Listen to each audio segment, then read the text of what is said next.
चलो कैमरे में आ रहे क्या? ये हटाओ ये हटाओ ये हटाओ। हाँ बस सही है। हाँ सही है बस बस हाथ उधर करना था। हाँ चलो स्टार्ट करो। आज जो भारतीय जनता पार्टी में पक्ष प्रवेश हुआ है, सैकड़ों की संख्या में लोग लेकर के, तमाम आपके वार्ड में लोग आए जो जिनसे उम्मीद नहीं थी कि हमारे पार्टी में जुड़ेंगे, वो लोग आपके पार्टी में जुड़ेंगे, उसको लेकर के क्या कहेंगे? कोई नए लोग नहीं आए। मैं आपको बता रहा हूँ कि सभी लोग भारतीय जनता पार्टी के साथ थे, लेकिन कुछ उनके पर्सनल रिश्ते थे। जैसे यहाँ के पूर्व नगर सेवक सीताराम गुप्ता जी ने, रामदरस पाल ने, इन लोगों ने पार्टी के लिए, यहाँ के स्थानिक पार्टी के लिए काफी काम किया हुआ था, लेकिन उनके साथ उनको टिकट नहीं मिला। इसलिए ये सभी लोग भारतीय जनता, और ये लोग पक्के भारतीय जनता पार्टी के ही हैं। हमारे ज्यादातर लोग उत्तर भारतीय जनता पार्टी के साथ ही खड़े रहते हैं। यहाँ पे पर्सनल आदमी के कारण अलग पार्टी में यहाँ पे सम्मिलित थे। आज जिन जिन लोगों ने पद प्रवेश किया है उनके विषय में बताइए, कौन कौन? यह लोग गेम चेंजर हैं, जो कि जमीन से, जब यहाँ पे संतोष भवन में कुछ नहीं था तब से लोग यहाँ पे स्थापित है। यहाँ के सभी रहिवासी, ऐसा कोई रहिवासी नहीं है कि इन लोग को नहीं जानता होगा। ये जहाँ पे जाएंगे इनके साथ पूरी जनता इनके साथ सदैव खड़ी रहती है। उनको सभी जनता के साथ भी ये हमेशा खड़े रहते हैं। जनता को इनके ऊपर विश्वास है। अभी कुछ जानकारी यह भी मिली थी कि टिकट इनके मन वांछित उम्मीदवार को न मिलने के चलते यहाँ पे आए हैं, लेकिन यहाँ पे भी तो किसी को टिकट नहीं मिलेगा। यहाँ पे टिकट हो चुका, अभी तो इलेक्शन डिक्लेयर हो चुका है, लेकिन यहाँ पे टिकट किसी को ऐसा नहीं कि किसी को भी पैसे वाले को दिया जाता है। भारतीय जनता पार्टी में ऐसे ऐसे कार्यकर्ताओं को टिकट दिया हुआ है कि जिसकी जो कार्यकर्ता बन करके यहाँ पे काम किया है, ऐसे लोग को, कई लोगों को उत्तरवर्ती है। और आपको ये बताना चाहता हूँ कि 19 लगभग महायुति ने लगभग 19 उत्तर भारतीयों को टिकट दिया हुआ है। सर एक बात पूछना चाहूंगा कि मेन बेस क्या होगा इस चुनाव में? आपकी प्राथमिकता किन बातों पर होगी? विकास की होगी। जिस तरीके से खास करके हमारा संतोष भवन विकास से दूर रहा है, उस पे हम लोग जोर डालेंगे। यहाँ पे आपको बता देना चाहता हूँ कि कचरे की गाड़ी कभी हफ्तों नहीं आती, महीनों नहीं आती, टॉयलेट की सुविधा नहीं है, गार्डन नहीं है, अस्पताल नहीं है। हमें नहीं बोल रहे हैं कि हम 1 महीना में 2 महीना में हम सब कर देंगे, लेकिन ये विश्वास है कि महायुति के सरकार, ट्रिपल इंजन की सरकार, केंद्र, राज्य और महापौर हमारा बैठेगा तो हम लोग सुंदर से सुंदर, जिस तरीके से मतलब अच्छे से अच्छे विकास करने की कोशिश करेंगे। और खास करके महिलाओं को यहाँ पे प्रॉब्लम है। आपको बता देता हूँ कि सार्वजनिक टॉयलेट नहीं है, पानी का समय निर्धारित नहीं है, कभी पानी 12 बजे आता है, कभी 1 बजे आता है। जिसको 10 बाल्टी की पानी की जरूरत है, यहाँ 2-2 बाल्टी है। और जरा सा कुछ होती तो ये धमकी दिया जाता था, तुम्हारी पानी कटवा दूंगा, तुम्हारा नाला साफ नहीं होने दूंगा। तो मैं विश्वास सभी को दिलाना चाहता हूँ कि अब वो दिन गया जो दादागिरी करके यहाँ पे लोग की पानी कटवा दूंगा, लाइट कटवा दूंगा, तो दादागिरी किसी की नहीं चलेगी। और उत्तर भारतीय सम्मान से जीना जानते हैं। ठीक है, स्टार्ट में आए लोगों ने दबाने की कोशिश किया। आपको ये भी बता रहा हूँ कि उत्तर भारतीयों को यहाँ पे वोटिंग तक नहीं बनाया जाता था। लोग फॉर्म भर के रखते थे, फॉर्म साइड में रख दिया जाता था।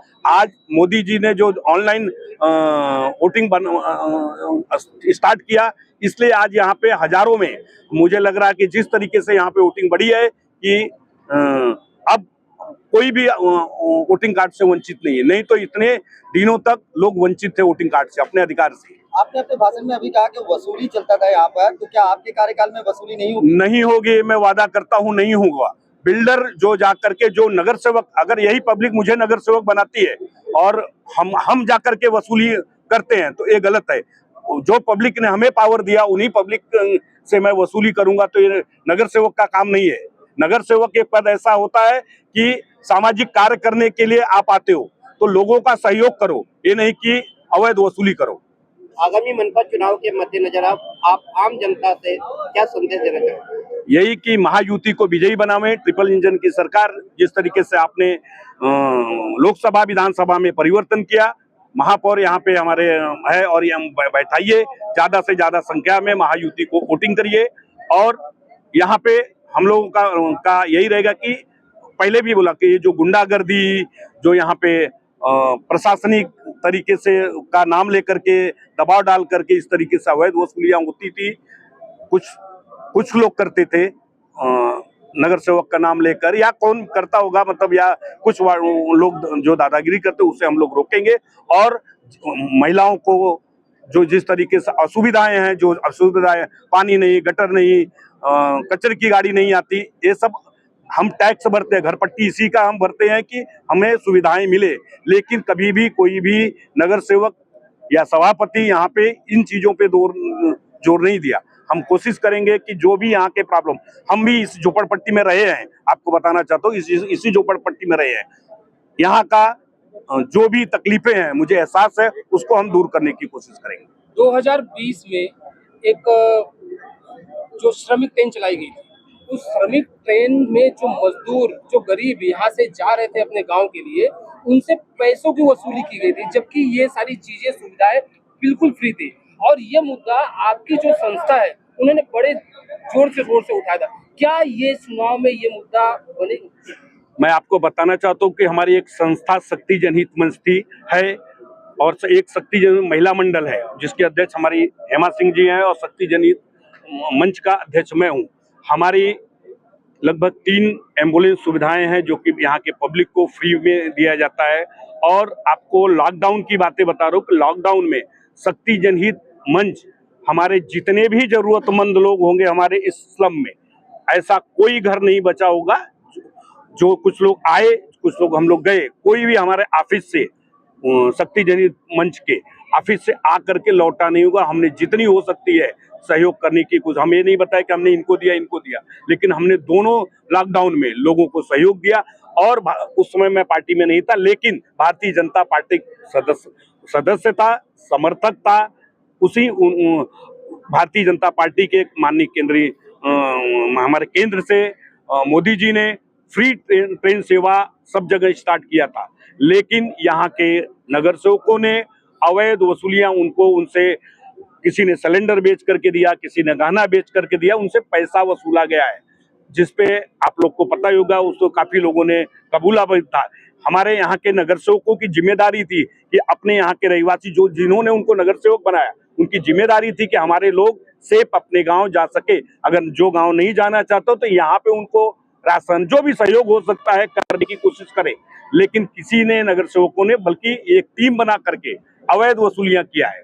और ये हमें बोलने की जरूरत नहीं है, पब्लिक खुद जान रही है कि जिससे अवैध वसूलियां, फ्री ट्रेन सेवा के नाम पे जो केंद्र ने फ्री ट्रेन चलाया था, उसमें अवैध वसूलियां होकर के उसका पैसा लिया गया है। सभी लगभग पब्लिक को पता होगा कि 90% जो उनके एकदम चहेते रहे होंगे, हो सकता है वो लोग फ्री में गए होंगे, नहीं तो 90% लोगों को से पैसा वसूला गया है, कि जो कि निंदनीय बात है। उसका हम सभी लोग को निंदा करना चाहिए। ऐसे समय लोगों को सहयोग करना चाहिए, लेकिन अवैध वसूलियां हुआ है। एक सवाल और है कि आपका जो प्रभाग है, प्रभाग 18 में लगभग पूरे सारे क्षेत्रों में गुंडागिर्दी अपने चरम पे है। तो यहाँ के नगर सेवक की जिम्मेदारी थी कि जो गुंडा प्रवृत्ति के लोग हैं उनके पे नकेल लगाएं, वो प्रशासनिक को अपने लेटर पैड का, अपनी पावर का लगाएं, अपना अनुभव करें, और उनके खिलाफ जो भी क्षेत्र में ऐसे गुंडागर्दी को लोग कर रहे हैं उनकी एक लिस्ट डीसीपी के, एसीपी को, कमिश्नर को देना चाहिए कि यहाँ पे इस एरिया में गुंडे जमा होते हैं, चर्ची जमा होते हैं, या ये गुंडागर्दी करते हैं। ऐसा लिस्ट अगर नगर सेवक बना के प्रशासन को देता तो जरूर किसी न किसी तरीके से कार्रवाई होता। महिला सुरक्षा के लिए क्या कदम उठाएंगे? हर तरीके से महिलाओं के लिए हमारी संस्था और भारतीय जनता पार्टी, सबसे बड़ी मैं बता रहा हूँ कि महिलाओं का आज 50% यहाँ पे आरक्षण नगर सेवक महानगर पालिका में। तो महिलाएं खुद आज नगर सेवक बन रही है, लीडर बन रही है, वो खुद अपनी सुरक्षा करने में, और महिलाओं को हम लोग ये कोशिश करेंगे खुद से सुरक्षा के लिए तैयार हों, किसी से डरने की जरूरत नहीं है। मैं विश्वास दिलाता हूं कि अपने वार्ड में कोई भी महिला असुरक्षित नहीं रहने दूंगा। जो भी महिलाओं के साथ दुर्भाव करेगा, हमारी भारतीय जनता पार्टी की पूरी टीम उसके खिलाफ साथ में खड़ी रहेगी। भारतीय जनता पार्टी के नगर सेवक, शिवसेना के नगर सेवक, और हम खास करके साथ साथ हमारे कार्यकर्ता भी, हम लोग जिस तरीके से हर वार्ड में अपने एक प्रतिनिधि तैयार करेंगे कि कुछ भी होगा तुरंत हमें सूचित करो, उसके लिए पूरी टीम हम इकट्ठा होकर के प्रभाग के ही नहीं, पूरे महानगर पालिका के की टीम आकर के खड़ा होकर के उसे सुरक्षा देने की कोशिश किया जाएगा। धन्यवाद।